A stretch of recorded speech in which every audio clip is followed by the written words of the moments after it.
A gentileza de ocuparem seus lugares e colocarem seus aparelhos de telefone celular no modo silencioso.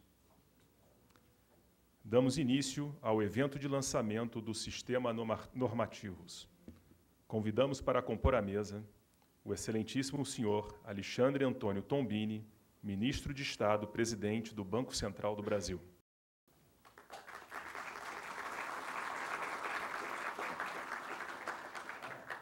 O senhor Jorge Gerdau, presidente da Câmara de Políticas de Gestão, Desempenho e Competitividade.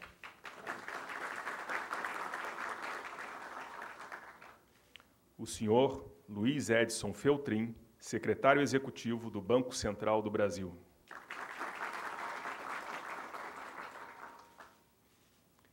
Passamos a palavra ao senhor Luiz Edson Feltrin.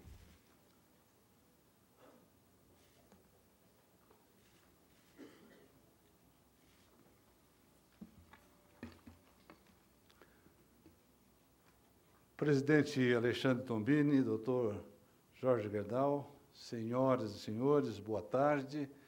É com satisfação que faço a abertura deste evento destinado a apresentar aos senhores e às senhoras o Sistema Normativos. O Sistema Normativos é uma evolução do sistema de busca de normas do Conselho Monetário e do Banco Central, disponível no site do Banco Central na internet.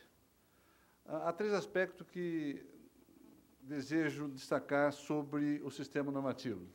Primeiro, o sistema que hoje é descontinuado não disponibiliza as normas editadas anteriormente a 1990. Já o sistema normativos retroage a 1965, quando foi publicado o primeiro normativo editado pelo Conselho e pelo Banco Central. O segundo ponto é que o novo sistema oferece critérios e formas de pesquisa mais simples e mais eficazes. A interface é similar aos buscadores de conteúdo já disponíveis na internet.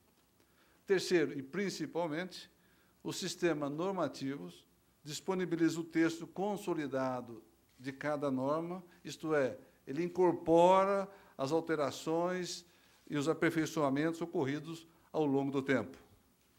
O novo sistema, portanto, se consolida como grande repositório oficial de normas infralegais do sistema financeiro nacional.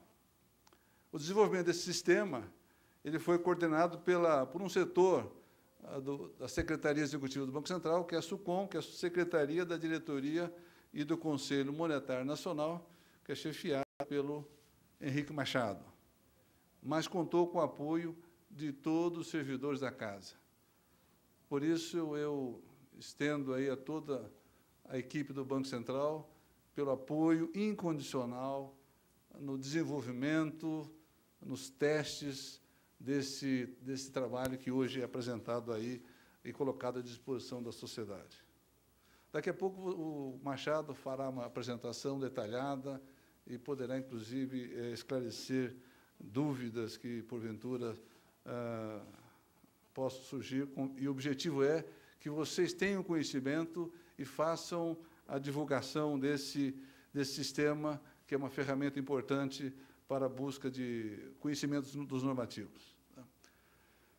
Bom, neste momento eu tenho o prazer de passar a palavra ao doutor Jorge Gerdau, presidente da Câmara de Gestão, Desempenho e Competitividade da Presidência da República. Doutor Gerdau, obrigado por sua presença conosco. A palavra é sua, doutor.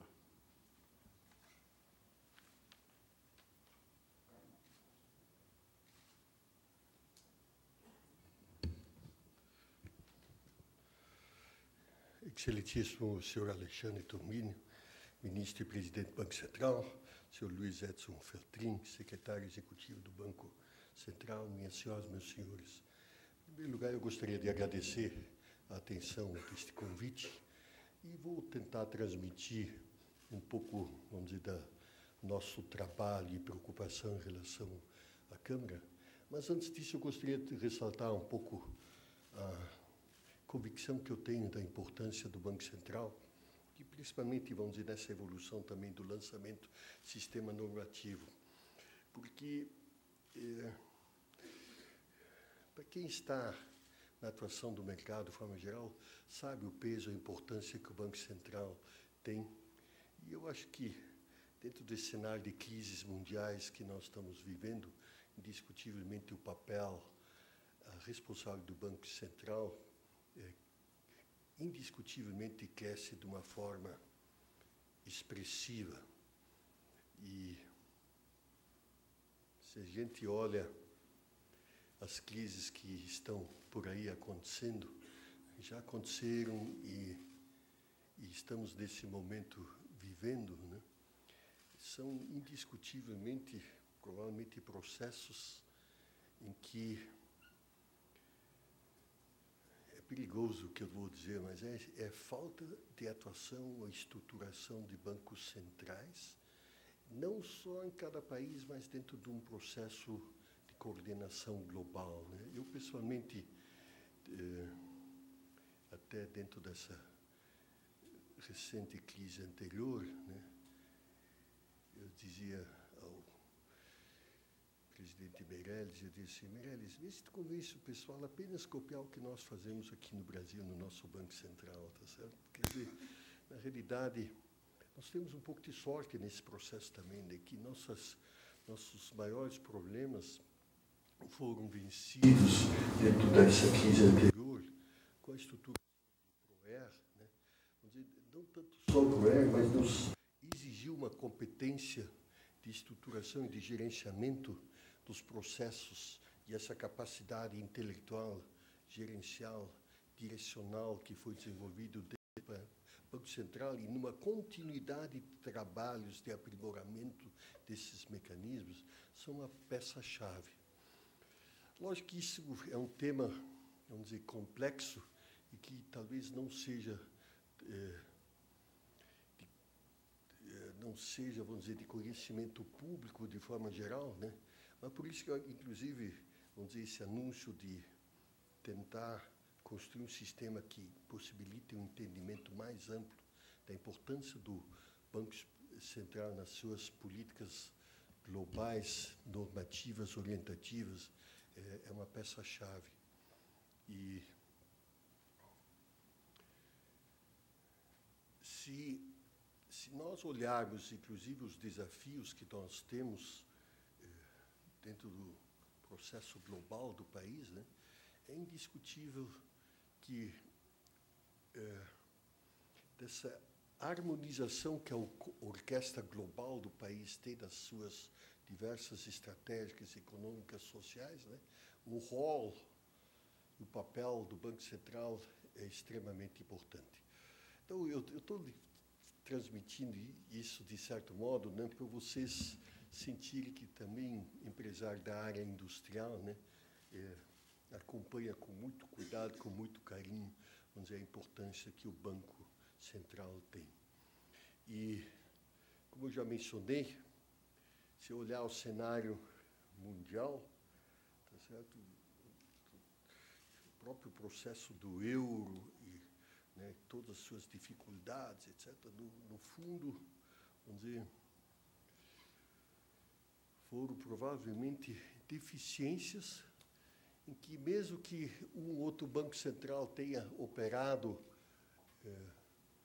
de forma correta ou boa, né, exemplo do Banco Central do Brasil, né, eu pessoalmente tenho convicções de que nós só vamos atingir a redução do risco de crises quando nós tivermos um sistema integrado, né, de informações e estruturações de todos os bancos centrais. Como eu trabalho em 14 países, tá certo? Eu lhes digo assim, minha inquietação, né, de você trabalhar com um país que você não tenha confiança que tenha um banco central confiável, tá certo? Eu não sei se vocês consigam me expressar claramente, tá certo? Mas dentro do cenário mundial e global, né, vamos dizer, você tomar decisões de investimentos dentro do cenário de globalização, eu não acredito que nós possamos realmente construir um sistema financeiro mundial se se nós não acharmos caminhos de entendimento e fixação de políticas globais. E é indiscutivelmente um orgulho para nós, brasileiros, né, nós termos um Banco Central que tenha atingido essa capacidade e essa maturação e de ser indiscutivelmente destaque. Talvez a maioria dos brasileiros nem saiba valorizar isso suficientemente, né, mas é um tema que devemos ter muito orgulho. Tem um outro país que eu trabalho, vou dizer, onde também o Banco Central trabalhou bem, tipicamente é o Canadá, tá certo, né? É um trabalho que também o sistema financeiro trabalha com alto nível de padrões, exigências, transparência, tá certo? Mas não tem muitos países, tá certo? E provavelmente o maior defeito no processo do euro, tá certo, é não ter tido, vamos dizer, foram estabelecidas políticas, etc., mas a uniformidade de gestão das políticas dos bancos centrais não foi atingido.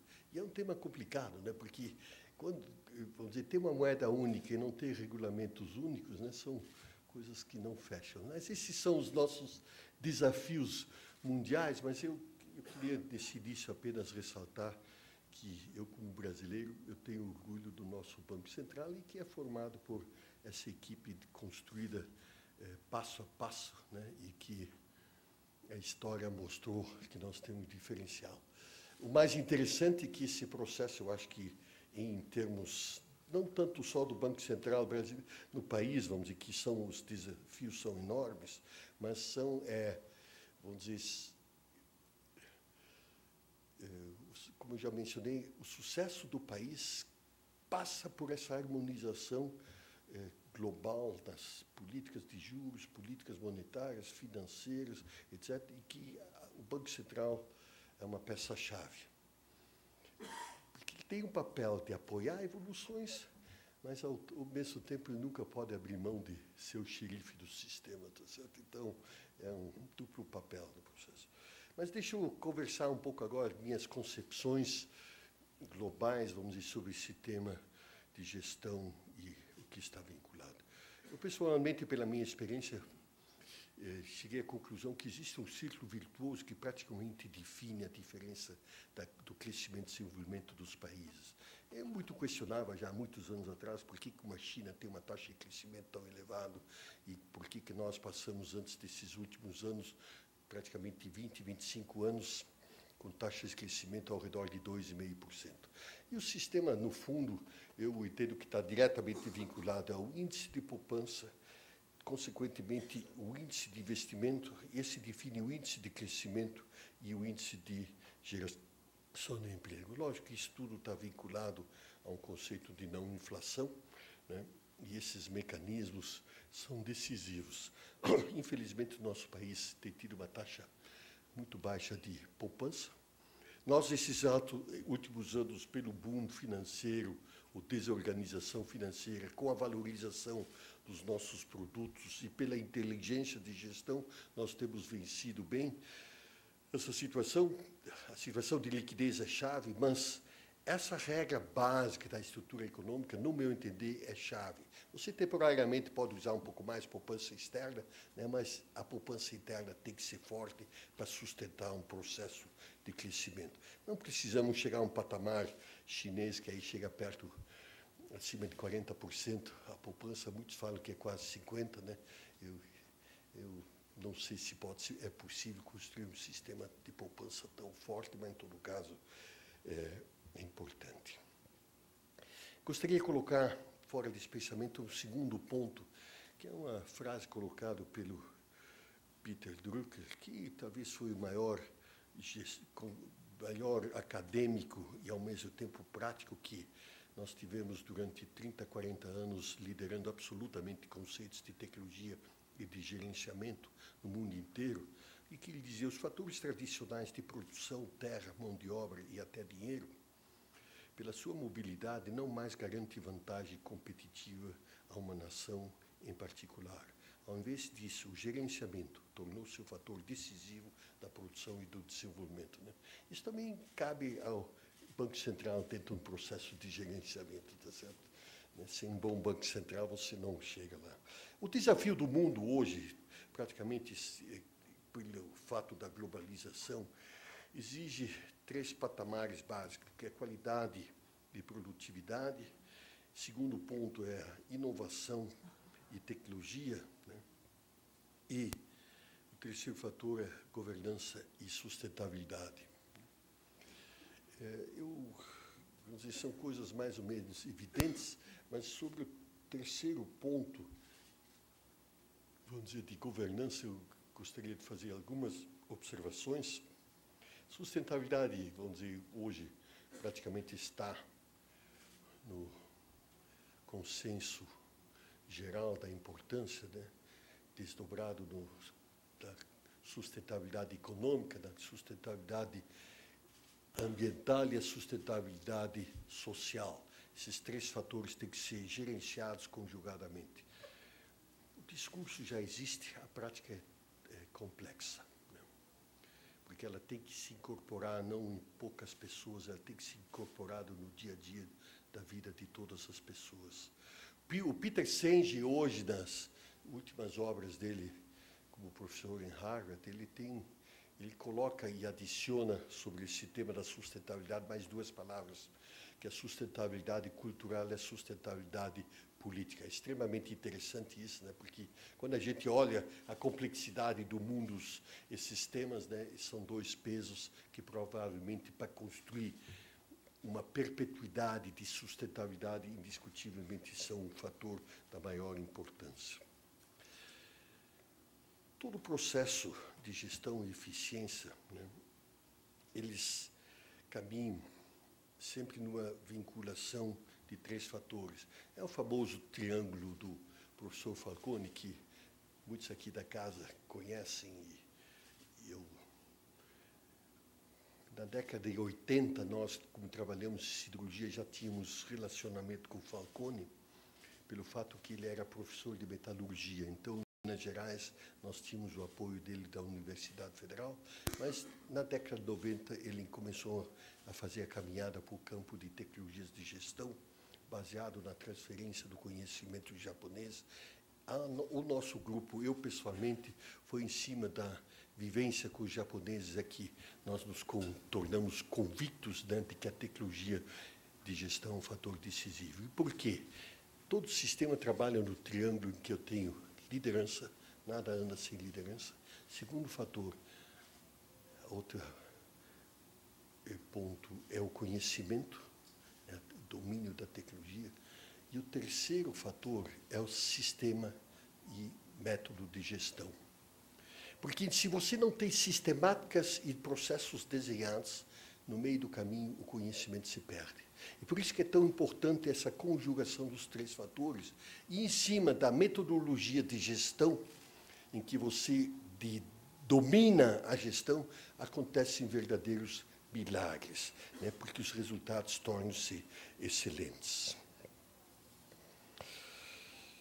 Eu comecei aprendendo devagarzinho, infelizmente, de uma forma muito lenta com os japoneses isso.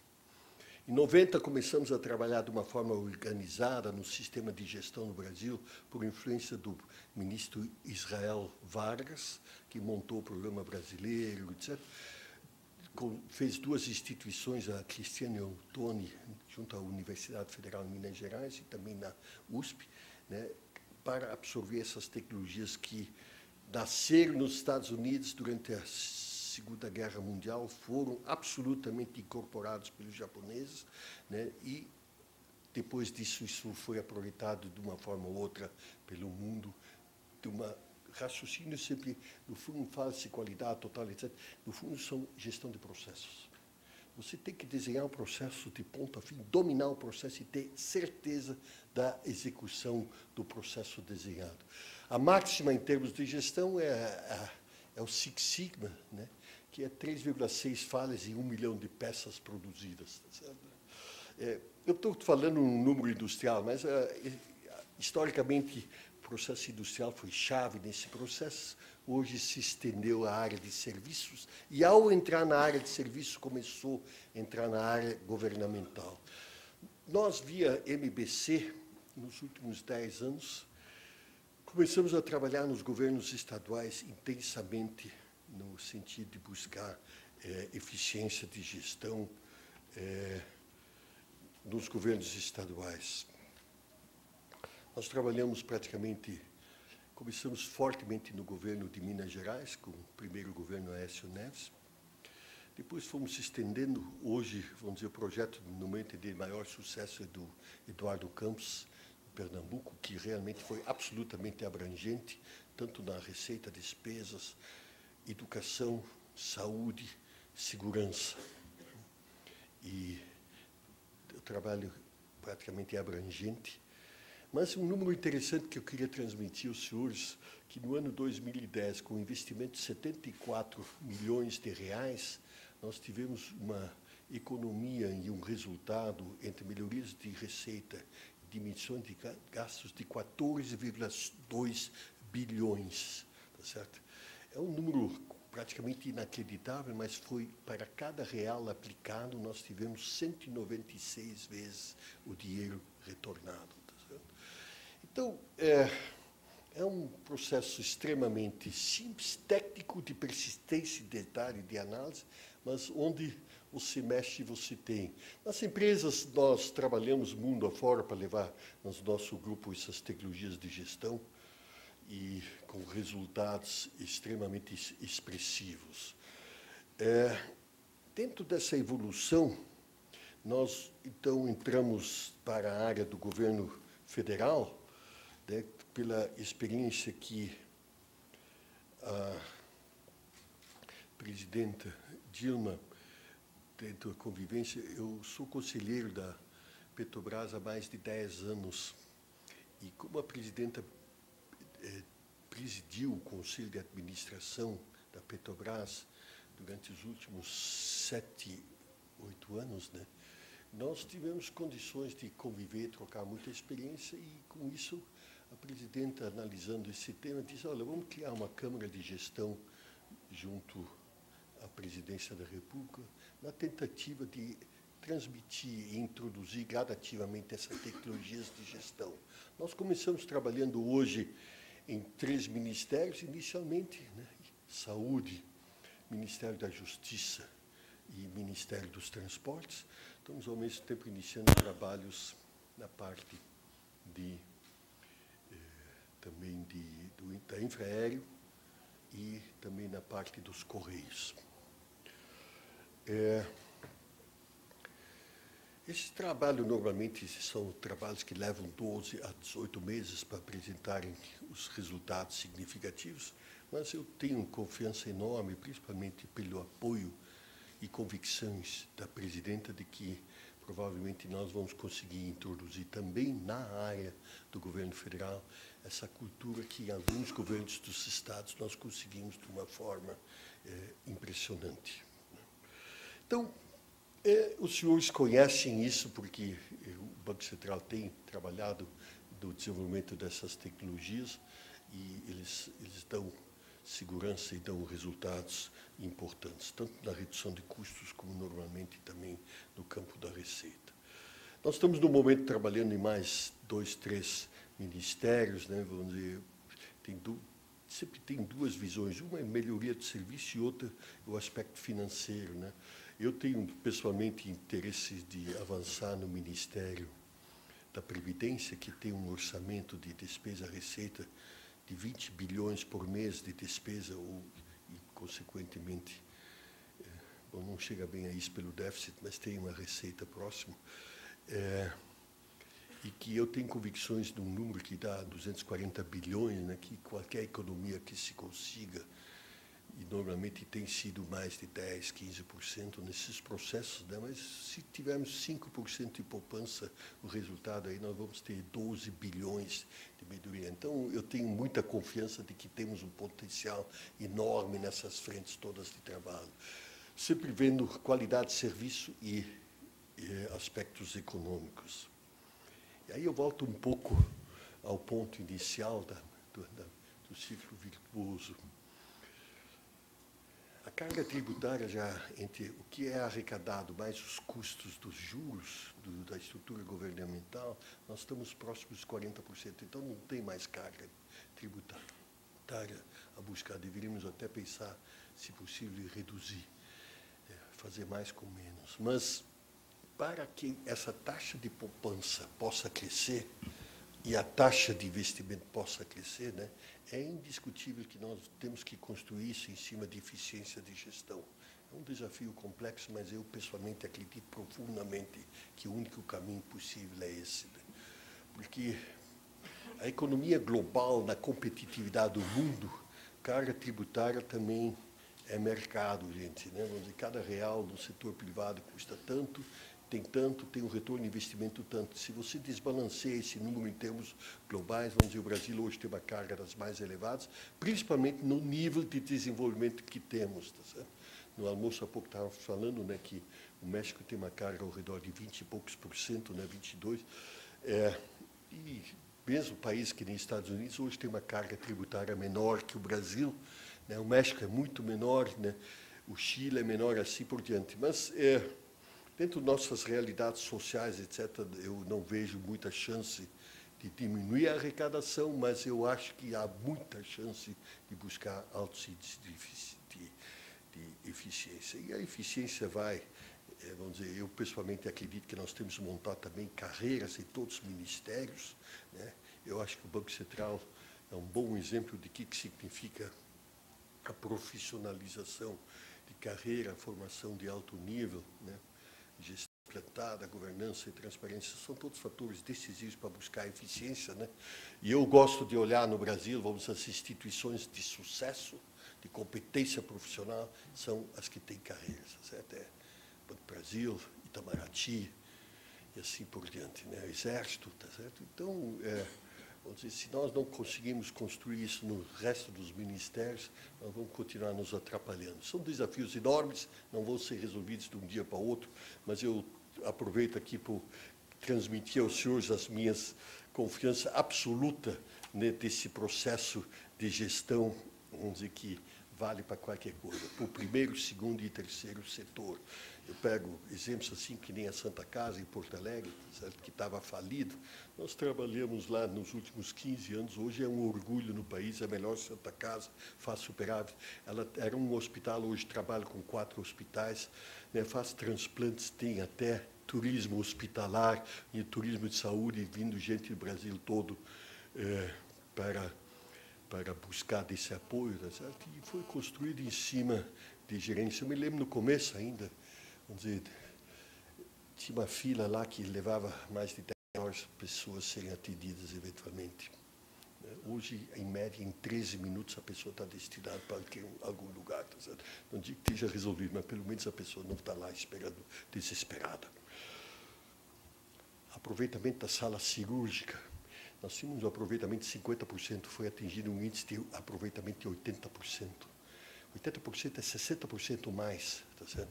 Aí eu disse, se todos os hospitais públicos ou filantrópicos conseguissem atingir isso, eu acho que poderíamos ou atender muito mais gente ou passar alguns anos sem construir novas salas cirúrgicas. Tá certo? É só para dar os exemplos, o que significa gestão ou não gestão.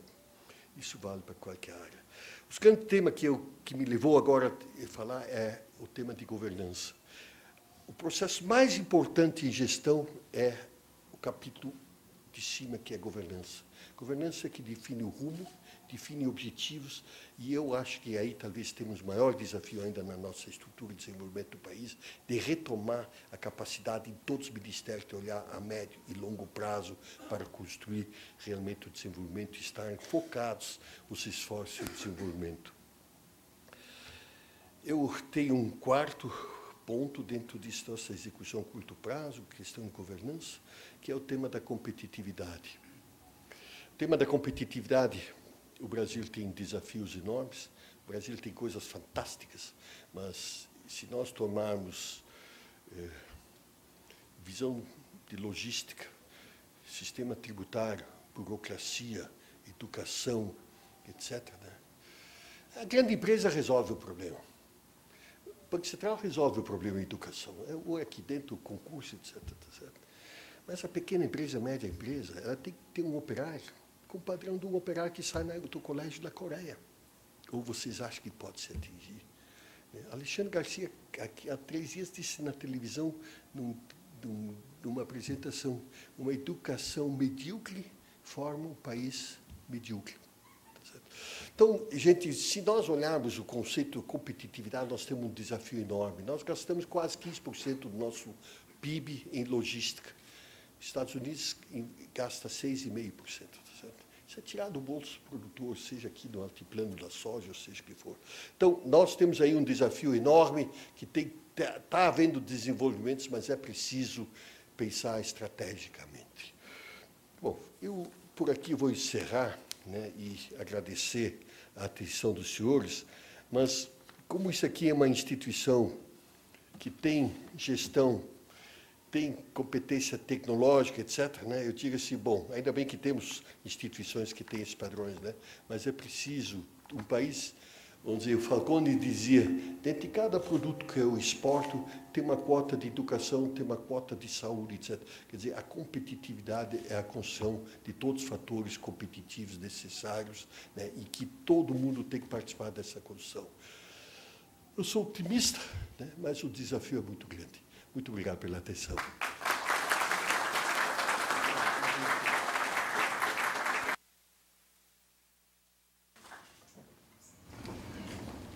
Ouviremos agora o presidente Alexandre Tombini.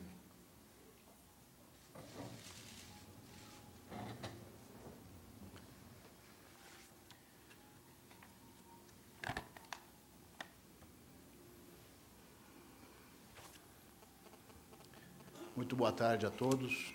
Gostaria de cumprimentar o prezado amigo Dr. Jorge Gerdau, presidente da Câmara de Gestão, Desempenho e Competitividade da Presidência da República, que muito abrilhanta esse nosso encontro, no dia de hoje, para tratar de um tema afeito à área do Dr. Jorge. Eu queria também cumprimentar aqui os presentes, representantes, o presidente da Federação dos Bancos, Murilo Portugal, o presidente da Associação Brasileira de Corretoras de Câmbio, Leandro Gomes, o presidente da Associação Brasileira de Administradoras de Consórcio, Fabiano Lopes Ferreira. Queria também saudar as instituições aqui presentes, representadas, a Comissão de Valores Imobiliários, a ABEL, com seu presidente Carlos Tafla, BMF Bovespa, aqui representada, a CREF, representada por Antônio Augusto de Almeida, o SEBRAE, Serviço de Apoio à Pequena e Média Empresa, o Centro de Estudos de Advogados, doutora Marta, Tesouro Nacional, com os colegas aqui do Ministério da Fazenda, a Ordem dos Advogados do Brasil, a Superintendência de Seguros Privados, a Organização das Cooperativas Brasileiras e vários representantes de instituições financeiras, entidades reguladas, empresas. Queria também cumprimentar os meus colegas de diretoria, o diretor Antero, o diretor Luiz Pereira, o diretor Sidney, Procurador-Geral do Banco Central, demais colegas, chefes de departamento, aqueles que contribuíram nesse trabalho do nosso sistema normativo de consolidação na norma, vou falar brevemente sobre ele, depois nós teremos uma exposição técnica a respeito do novo sistema. Queria também aqui reconhecer a presença do Sérgio Buquerque, que foi o mentor, o pai da criança, deixou a semente aí desse novo sistema, sempre foi um batalhador nessa ideia de facilitação daqueles que usam e cujas atividades dependem das normas do Banco Central, das normas do Conselho Monetário Nacional, que agora passam a ser organizadas de forma sistemática, consolidando esses diplomas, que certamente vai facilitar muito o trabalho dessas organizações, das empresas, das instituições financeiras. Eu, como como você viu, Jorge, quer dizer, o Banco Central não cuida só da política monetária, cambial, das normas do sistema financeiro e da supervisão desse sistema. Nós aqui também temos uma preocupação grande com a questão da gestão, quer dizer, olhando para dentro, mas sempre visando o fornecimento dos serviços para aqueles que dependem do Banco Central, seja o cidadão, sejam as instituições reguladas, sejam as empresas, serviços com a maior eficiência possível, e isso só será alcançado com uma gestão de qualidade. Nós buscamos diariamente, é um exercício permanente de aperfeiçoamento da gestão. Temos feito avanços importantes na questão da governança, como você mencionava, um pilar importante do processo de gestão. Quero crer, hoje, operamos com uma diretoria colegiada, mais no sentido colegiado, de cruzamento entre as diversas áreas, do que no passado, em função de algumas modificações que foram feitas recentemente. Enfim, mas o processo de gestão, que é um foco dessa instituição, ele é um processo permanente. Estamos sempre medindo, procurando medir o custo, o impacto das nossas ações nas entidades reguladas, em última instância, no cliente do sistema financeiro, que é, enfim, aquele que mais pode sentir os efeitos das nossas ações no dia a dia. Nós temos um desafio numa instituição, como você falou, de utilização de tecnologia. A tecnologia move-se com uma velocidade muito grande, então há sempre aquele paradoxo de procurar avançar, procurar absorver as novas tecnologias, mas de uma forma que seja perene, seja que dê sustentabilidade ao processo. Nós vemos essa velocidade muito grande na sociedade, novas tecnologias sendo definidas como o novo padrão. Nós precisamos aqui ter a cautela de que, obviamente, atualizemos o nosso parque, os nossos processos com um componente tecnológico, mas que seja um processo duradouro para evitar desperdícios, evitar a utilização rápida de tecnologias que depois se mostram obsoletas e não agregam ao processo de trabalho a eficiência, a essa busca de entregar um serviço cada vez de mais qualidade, com mais tempestividade para os nossos clientes externos. Às vezes, pequenos aperfeiçoamentos em processos levam a ganhos, impactos muito positivos. Quero crer que esse sistema normativo é um caso. Nós temos, não só nas empresas, nas instituições financeiras, nas associações aqui presentes, mas também no resto do governo, aqui dentro do Banco Central. Só para ter uma ideia, dentro do Banco Central tem mais de 80 pessoas trabalhando em diversos departamentos, cuidando da consolidação das normas. Sejam as nossas normas, normas do Conselho, enfim. Agora nós teremos esse processo centralizado, com um nível de fidedignidade muito elevado, fazendo a consolidação das nossas normas, das normas do Conselho, permitindo, então, melhor alocação de pessoas, de recursos, em outras atividades, e sem perder, obviamente, qualidade, ganhando, na realidade, muita eficiência. Então, esse sistema vai nos permitir, digamos, melhorar o processo de consulta, sem perda de qualidade, e, ao mesmo tempo, liberando recursos para outras áreas, fins do banco, que agreguem valor ao nosso processo de produção de uma instituição como o Banco Central. Obviamente, nós temos uma série de outras medidas que eu gostaria aqui de rapidamente passar, aproveitando o ensejo, com o presidente da Câmara de Gestão, da Presidência da República. É sempre bom ter essa oportunidade de compartilhar com as senhoras e senhores os nossos avanços em algumas áreas. Nas ações internas, nós temos planejamento estratégico, o engajamento da alta administração, definição de prioridades de curto prazo. Curto prazo é o conselho do mês que vem, dos próximos 3 meses. Temos um planejamento de médio prazo, de 2 anos. E temos um olhar assim, mais distante, na faixa de 5 a 10 anos, em relação a quais são as prioridades, os grandes projetos que nós devemos investir. Então, nós estamos com isso já bem operacional, utilizando ajuda externa, mas trazendo para dentro da cultura. E eu tenho acompanhado isso de perto. na implantação dos projetos que decorrem desses 3 níveis, digamos, 3 horizontes de planejamento. Então, é uma ênfase grande da alta administração e da gerência, enfim, engajamento do funcionalismo naquelas que são os objetivos da instituição, alinhando os grandes projetos a esses objetivos. Temos ações internas também de digitalização de documentos, né, que reduz o custo de armazenamento e de conservação dos documentos aqui dentro do Banco Central, redução do custo de transporte, movimentação de papéis, de documentos dentro da instituição, temos disponibilização eletrônica que tira área, quer dizer, libera a área de depósitos, que não é coisa pouca, além de assegurar uma segurança maior ao processo de trabalho do Banco Central. Mas o mais importante, naturalmente, são as ações externas, né?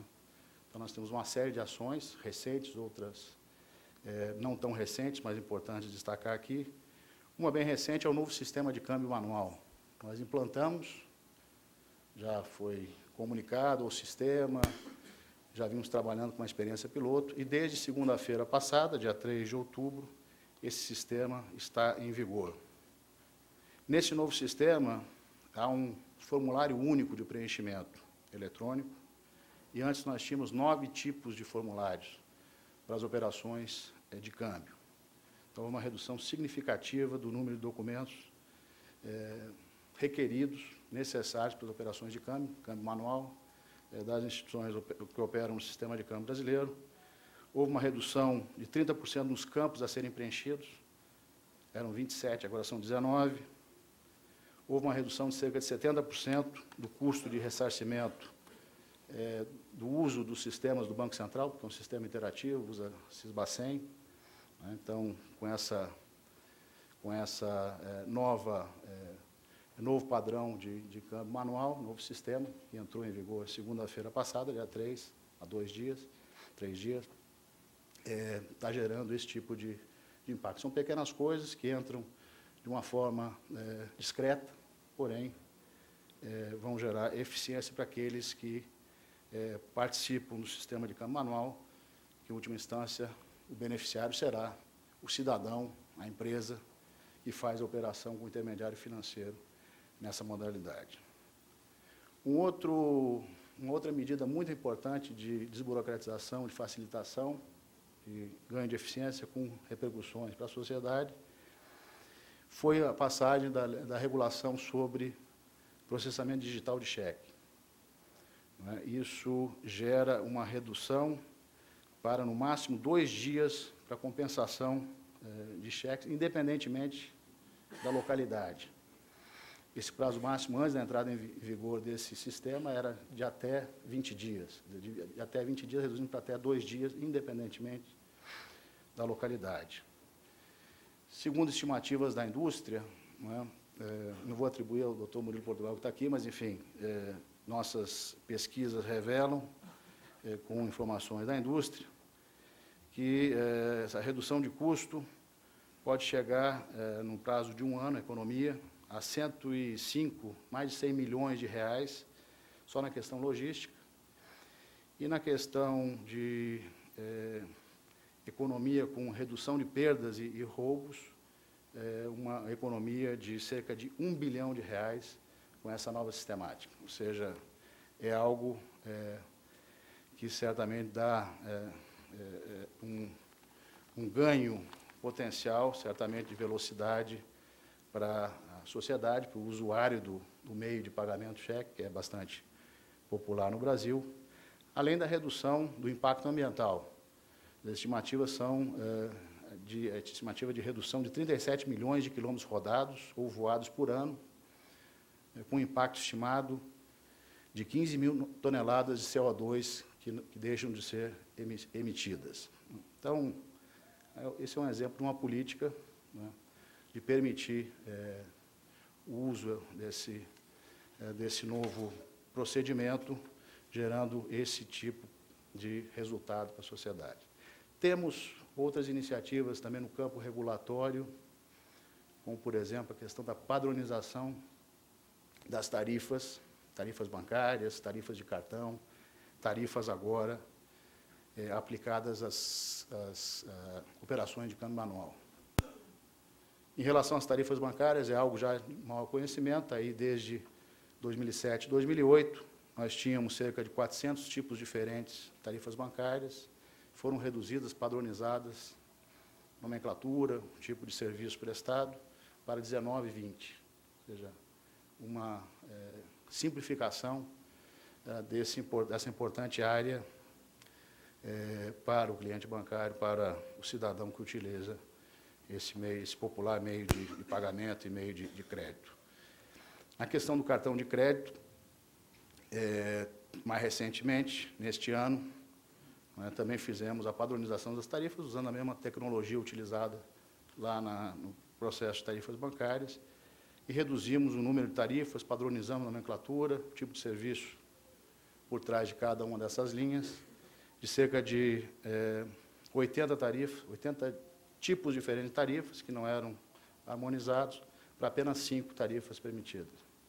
Então, também uma simplificação grande, e dá a possibilidade de melhor comparar os custos entre diferentes diferentes marcas de cartões. No câmbio manual também, eram mais de 20 tipos de tarifas. Nessa nova regulação que entra em vigor agora, reduzimos para 2 tarifas no câmbio manual e também o mesmo conceito aplicado aqui de custo efetivo total, valor efetivo total de uma transação de moeda manual, que antes você tinha a taxa de câmbio, mas tinha uma série de tarifas, você acabava não sabendo qual a taxa de câmbio efetiva de uma operação. Então, com essa nova regulamentação, o cidadão saberá exatamente qual o valor efetivo total de uma transação de câmbio manual. Outras iniciativas também, não vou listar todas, mas a redução do prazo de pagamento das indenizações do Proagro, a resolução também daqui, reduziu o prazo de pagamento das indenizações. Antes o prazo era realizado em até 3 anos, isso foi reduzido para um prazo bastante mais curto, de até 20 dias. Ou seja, até 3 anos gerava, inclusive, complicações para a próxima safra e para a seguinte, essa identificação, mensuração e pagamento das indenizações.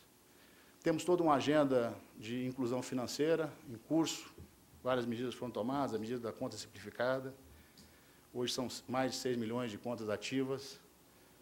Temos as iniciativas aí ao longo do tempo de correspondentes bancários que permitiram o maior acesso da população aos serviços financeiros, não só do crédito, mas também dos depósitos. Hoje, juntando todas as modalidades de instituições financeiras, temos no país o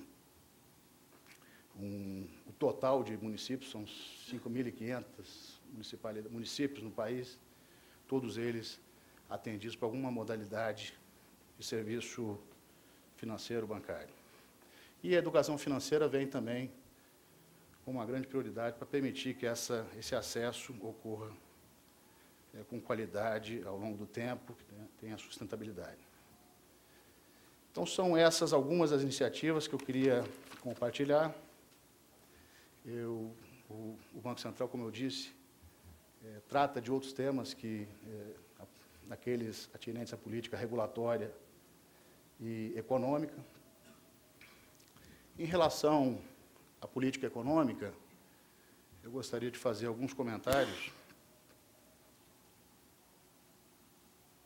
para dizer, concordar com o Jorge, que nós estamos vivendo hoje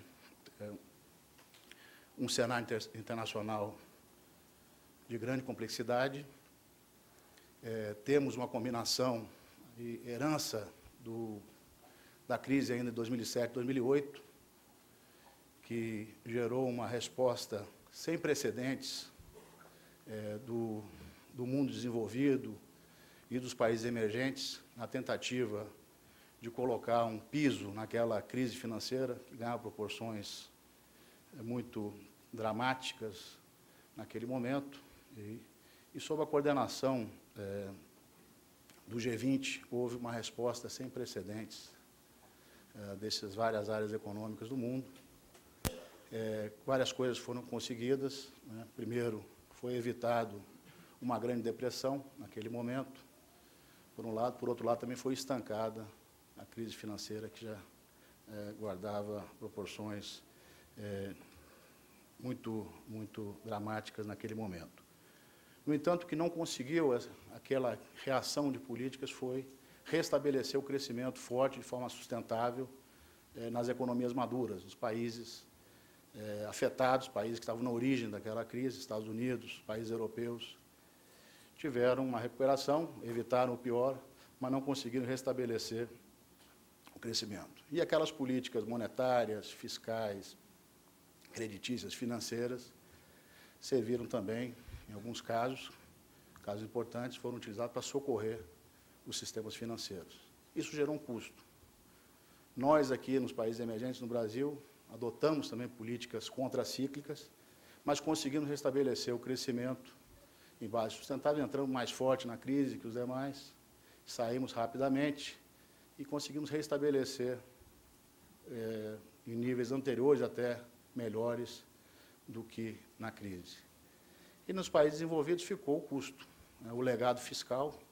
Nós tivemos aí o crescimento do peso da dívida pública sobre aquelas economias, foi algo extraordinário, e hoje está gerando reflexos dessa turbulência que vivemos nos mercados financeiros internacionais. Ou seja, hoje nós temos uma situação bastante delicada, um cenário de grande complexidade, que combina o risco soberano decorrente dessa desconfiança na capacidade dos países honrarem, ou dos governos honrarem as suas dívidas.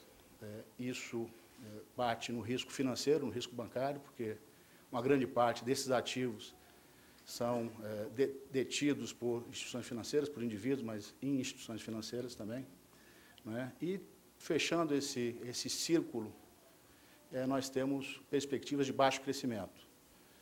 Então, o que vem pela frente, eu disse recentemente no Congresso, que aqui no Banco Central nós não temos bolas de cristal para prever eventos específicos, mas nós temos capacidade de avaliar o cenário e reconhecer que é um cenário de crescimento baixo por um tempo prolongado. Também dentro desse quadro, é um cenário onde as políticas macroeconômicas, incluída a monetária, financeira, enfim, serão acomodatícias, muito acomodatícias por um período bastante prolongado, mais prolongado que se supunha inicialmente, né? Então, dentro desse quadro, o que nós vimos foi recentemente, eu estou falando do verão no hemisfério norte, principalmente em agosto, nós vimos uma revisão muito forte das perspectivas de crescimento dos Estados Unidos, da Europa, e também perspectivas de uma contração maior da economia japonesa, que enfrenta outras dificuldades também, além dos impactos dessa crise. Então, nesse quadro, que nós, aqui no Banco Central, vendo o processo que nós construímos aqui de desaceleração da economia, de moderação da atividade, em curso desde o início desse ano, já vem de trás, nós falando dessa administração, nós já víamos, já em agosto, sinais mais nítidos do processo de moderação. A economia brasileira crescia 7,5% em 2010, os 4 trimestres encerrados em março já mostravam um crescimento do Produto Interno Bruto, a medida mais ampla da economia, na faixa de 6,2%, os 4 trimestres encerrados em junho deste ano mostravam um crescimento já de 4,7%, e as perspectivas da nossa revisão agora no relatório de inflação são de um crescimento para esse ano em torno de 3,5% para o PIB. Ou seja, nós vemos uma moderação no crescimento, da desaceleração. Isso já estava encomendado pelo resultado do ano passado, pelo que foi feito em termos de políticas, não só monetárias, mas creditícias, macroprudenciais, enfim, a política fiscal também. Some-se a isso um quadro de agravamento das perspectivas de crescimento da economia global. Ou seja, quando nós revisamos, em 31 de agosto, esse cenário internacional, nós vimos que ajustes moderados da taxa de juros eram consistentes com nosso objetivo, já declarado desde março desse ano, de convergência da nossa inflação IPCA, preço ao consumidor, em dezembro de 2012. Então, olhando essa combinação de um trabalho que já está em curso e ainda tem efeitos a serem sentidos na economia brasileira, lembrando que em 31 de agosto o Banco Central decidiu reduzir a taxa em 50 pontos, taxa básica de juros para 12%. Ainda temos, neste ano, uma elevação líquida do instrumento convencional de política monetária e ainda está fazendo efeito sobre a economia. E essas coisas conjugadas permitiram o Banco Central. E o Banco Central tem comunicado no seu documento, na ata da reunião de 31 de agosto e no nosso relatório trimestral de inflação, agora de setembro, divulgado no último dia 30, que, olhando para frente, nas atuais condições, ajustes moderados da taxa de juros são consistentes com a convergência da inflação, sendo da meta, em dezembro de 2012, conforme é o nosso objetivo já explicitado. Bem, em relação à situação dos mercados, o que nós vimos foi uma grande volatilidade nas últimas semanas, decorrente desse ambiente, dessas questões pendentes não resolvidas, e quanto mais tempo se encontra uma solução definitiva, ainda que a implantação seja gradual, mas enquanto não se encontra a solução definitiva, maior a probabilidade que ocorram acidentes de percurso, e nós estamos vivendo um pouco disso. Tem semanas melhores, tem semanas piores, a depender dos humores dos mercados. Casualmente, nos últimos dias, os humores melhoraram, mas, enfim, o que nós vimos nas últimas 2 ou 3 semanas foi uma grande volatilidade, um movimento volátil, um movimento internacional do dólar. Eu faço o dólar de referência, porque é a moeda de referência, então, é um movimento global do dólar que vivemos nessas últimas semanas. Então, países tiveram as suas moedas depreciadas nesse período, o real não foi diferente. Nós tomamos uma série de medidas ao longo dos últimos anos e algumas ao longo dos últimos meses. Primeiro, para estar mais preparado para esse tipo de ambiente internacional, por um lado, e também principalmente para essas mudanças repentinas que podem ocorrer, seja pela normalização das políticas lá fora, seja por um agravamento, uma agudização do ambiente internacional, como nós vivemos nessas 3 semanas. E nós declaramos, o Banco Central, que nesses períodos de maior turbulência, nós estamos prontos para fazer com que os mercados, os vários segmentos do mercado de câmbio, funcionem de forma adequada. Então, onde problemas forem identificados, onde houver alguma coisa muito particular dos nossos mercados, particular que eu digo que fuja desse movimento internacional do dólar, nós estamos preparados, assim como fizemos, para assegurar a normalidade dos mercados de câmbio. Dito isso, o Banco Central não abdicou da sua política de acumulação de reservas. Esse tem sido uma das políticas que vem aí já de alguns anos e tem representado uma força, uma diferenciação do país que permite o país transitar de forma tranquila dentro desse processo. Ou seja, se as condições de mercado permitirem, o processo de acumulação desse importante colchão de liquidez continua a qualquer momento. Eu acho que nós conseguimos chegar nessa fase com o nível de alavancagem, usando uma palavra técnica, mas o nível de riscos para a economia brasileira reduzido. Esse ano nós tivemos um influxo muito pesado de recursos nos primeiros meses do ano, reflexo da situação internacional e reflexo também das nossas virtudes. Mas nós sabíamos e sabemos que tínhamos que ter uma moderação também no ingresso, porque isso dificulta o combate à inflação, por um lado, e gera riscos potenciais na hora da virada, porque uma parte desses fluxos vem por condições externas, que quando muda o humor externo, elas saem. Nós sempre sinalizamos aqui, continuamos sinalizando, que a primeira linha de defesa é o câmbio flutuante. Ele flutuou nessas últimas 3 semanas. Nós tivemos que entrar por razões de funcionamento, adequação das condições de mercado específicos. Essa é a primeira linha de defesa, né? Nós temos alguns colchões, como mencionei, reservas internacionais, estão em níveis 150 bilhões a mais do que tínhamos antes da crise de 2008. Temos a liquidez do sistema depositada aqui no Banco Central, na ordem de 420 bilhões de reais. Então, nós temos, além da nossa estrutura de política econômica, do câmbio flutuante, temos alguns buffers de liquidez, né? Além disso, as medidas que nós tomamos fizeram com que as apostas em favor do real contra o dólar, que se acumulavam no início do ano, fossem reduzidas e chegássemos, nesse período de maior turbulência, das últimas semanas, com posições menores. Essas posições foram revertidas. Quanto maiores fossem essas posições, tanto maior o solavanco em momentos de maior turbulência nos mercados.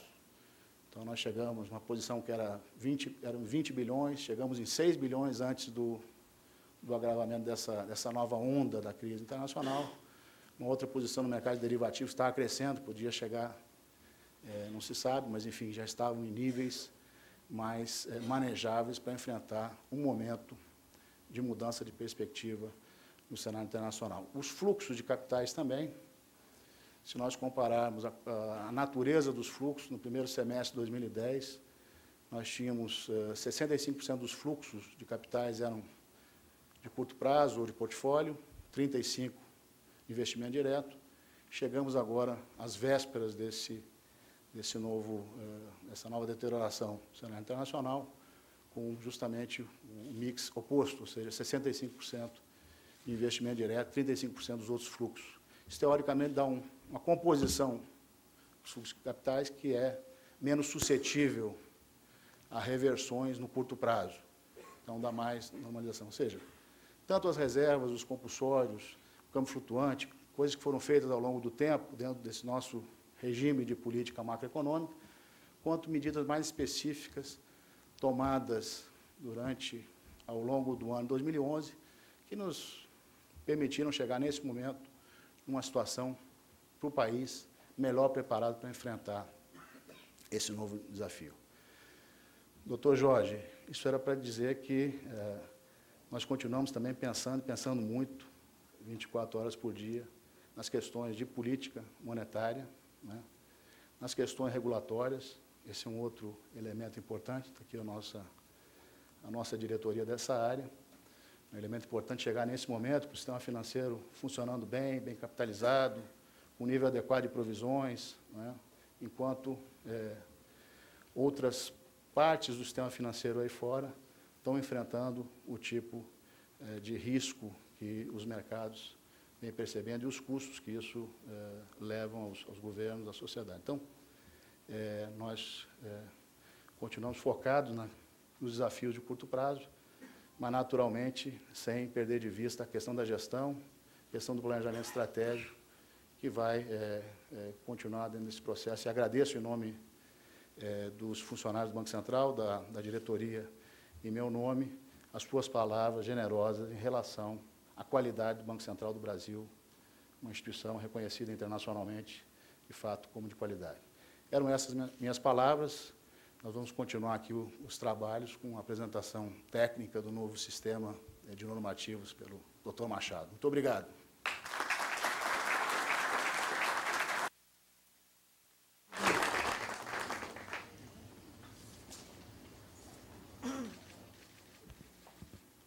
Em virtude de compromissos anteriormente assumidos, as autoridades que compõem a mesa precisarão deixar o evento. Neste momento, desfaz-se a mesa de abertura.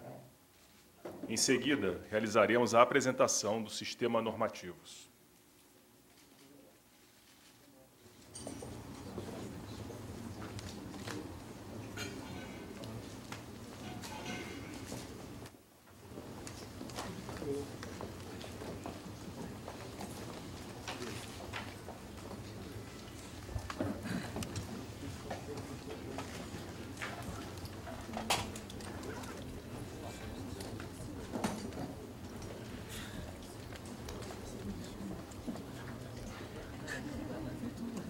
Para a apresentação do sistema normativos, convidamos para compor a mesa o senhor Henrique Machado, secretário da Diretoria e do Conselho Monetário Nacional, SUCOM.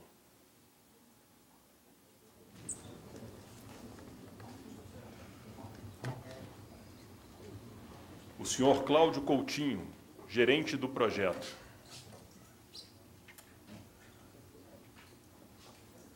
E o senhor Sérgio Albuquerque de Abreu e Lima, servidor aposentado, ex-secretário da SUCOM.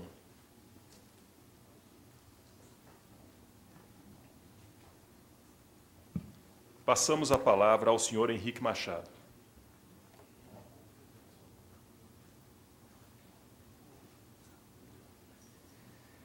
Boa tarde, senhores e senhoras.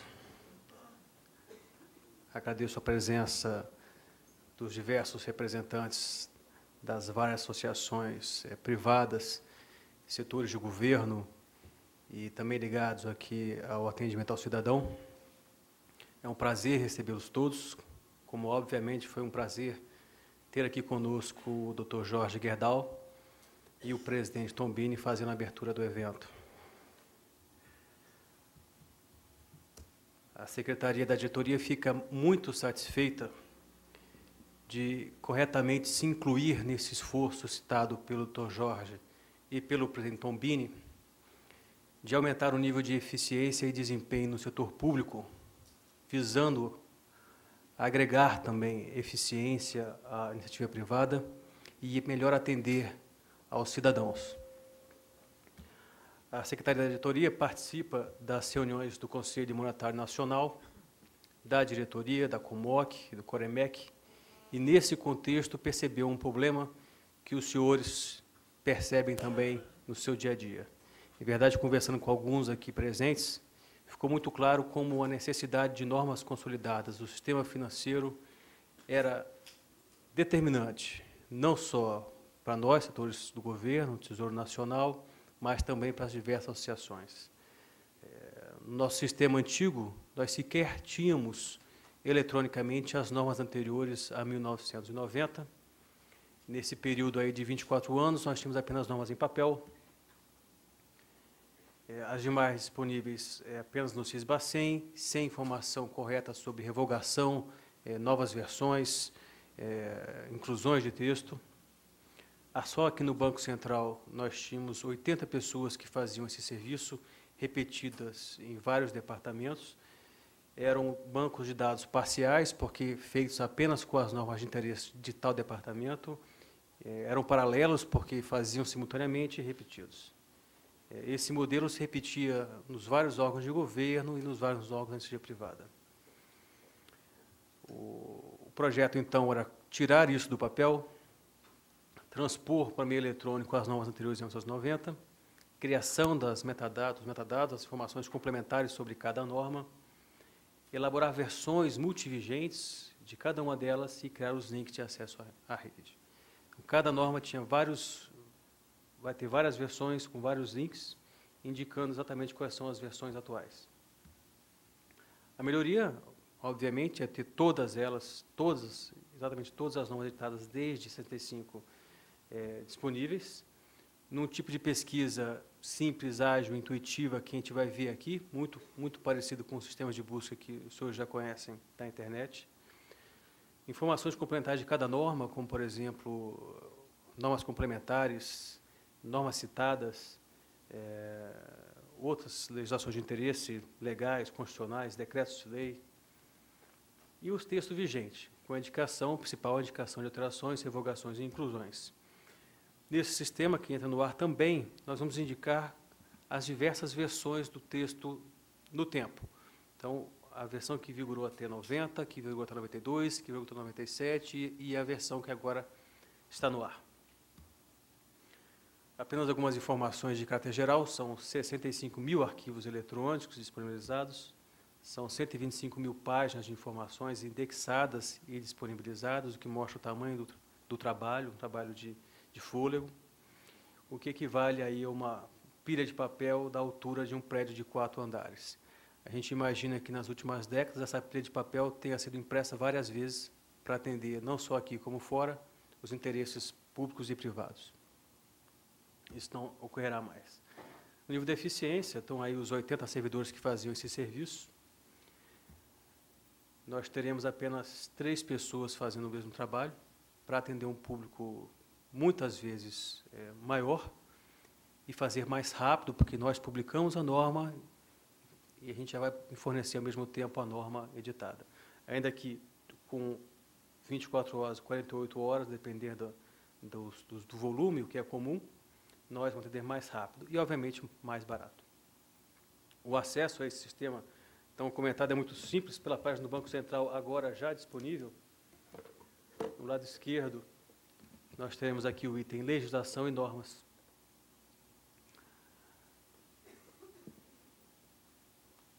Aqui é a página do Banco Central. Legislação e Normas aqui ao lado esquerdo. E o item Busca Normas CMNE e BCB.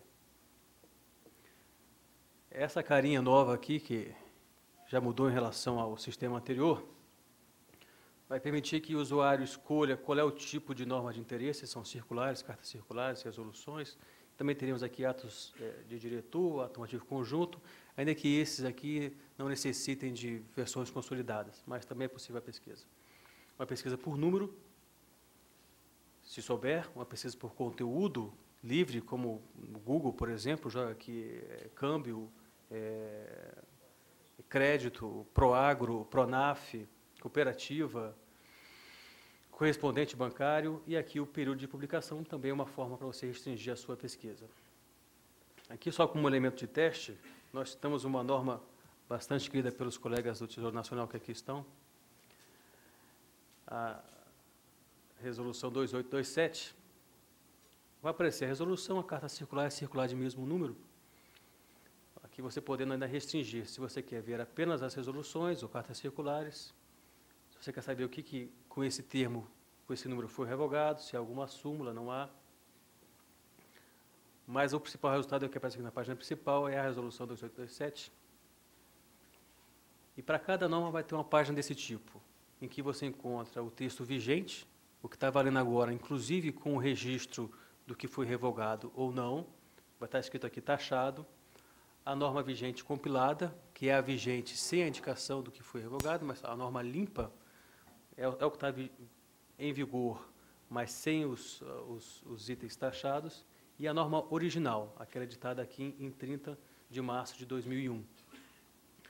Nesse combo box aqui, os senhores vão poder encontrar todas as 86 versões que a norma teve no tempo, sendo capaz de identificar, por exemplo, em determinado período de tempo, qual era a norma em vigor. Isso é muito importante para as áreas jurídicas, para as áreas de fiscalização, saber o que vigia a época de tal operação.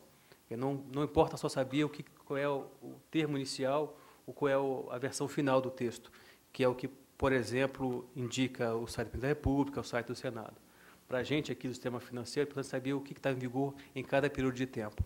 Essa aqui é algo que o nosso sistema oferece, que é uma inovação. Na sequência, temos aqui as normas vinculadas, as resoluções vinculadas, circulares, cartas circulares, as referências legais que deram origem ao normativo, as atualizações, todas citadas aqui nominalmente, e palavras-chave, que é uma forma de indexação para facilitar a busca, né? É um sistema bastante intuitivo, que cada um dos senhores, das seus órgãos ou associações, vão poder navegar com facilidade. Inclusive, se houver uma proposta de aprimoramento, novos campos importantes, a Secretaria vai receber as sugestões para atender melhor ainda os nossos clientes fora e dentro do banco. Então, essa é uma explicação, uma apresentação bastante sucinta, já que é um sistema bastante intuitivo. Nós acreditamos que o uso em si da ferramenta vai facilitar, vai permitir que as pessoas conheçam o seu inteiro teor, mas era importante, nesse momento, trazer aqui ao conhecimento dos senhores. Eu, o Cláudio Coutinho, que é o gerente do projeto. Quer ver a norma? Vamos ver um exemplo de norma aqui, texto vigente 2827. Cada uma delas, como aqui o artigo 4º, se ele já foi revogado, ele vai aparecer aqui taxado. E, ao final, a indicação de quem revogou. O artigo 4º revogado pela Resolução 2920 de 2001. E assim sucessivamente, inclusive com alguns que tenham sido várias vezes revogados. Vamos ter casos aqui de inclusões pela norma de 2004, depois pela norma de maio de 2004, depois pela norma de junho de 2004, todas as inclusões ou revogações com a sua indicação expressa, podendo inclusive caminhar para ela. Eu quero ir então para a resolução 3228, eu vou para a resolução 3228 e tenho a mesma página de informações com resolução, circular, referências legais, base legal, e você pode então navegando de resolução para resolução, buscando o assunto de interesse. Bom, eu e o Cláudio aqui, de projeto, e o Sérgio Albuquerque, ficamos aqui à disposição para eventuais dúvidas, se houverem. E também no futuro, por e-mail ou por telefone, a gente vai aceitar sugestões de aprimoramento. Obrigado, senhores.